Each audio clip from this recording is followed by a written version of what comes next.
ప్రకృతి అందాల నడుమ ఎంచక్క ఎంతో ఆహ్లాదకరంగా ఉండే జర్నీనే ఈ పంటి జర్నీ. గోదావరిలో అలా నరసాపురం నుంచి సకినేటిపల్లి పంటి జర్నీ చేస్తుంటే మనసుకి ఎంతో ప్రశాంతంగా అనిపిస్తుంది కదా.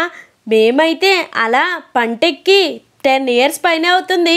నాకు మాత్రం ఈ వీడియోస్ తీయడానికి ఎంత భయం వేసిందంటే వదిన మాత్రం ఏ భయం లేకుండా ఎంచక్క సెల్ఫీలు అయితే తీసేసుకుంటుంది.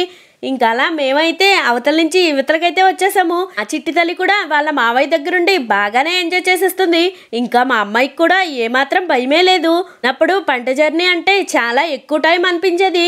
ఇప్పుడు టైం ఎలా గడిచిపోయిందో కూడా తెలియలేదు. 10 minutes లో అవతల నుంచి ఇవతలకైతే వచ్చేసినట్టు అనిపించింది. ఇంతకీ మేమెక్కడికి వెళ్ళిపోతున్నాం అనుకుంటున్నారు?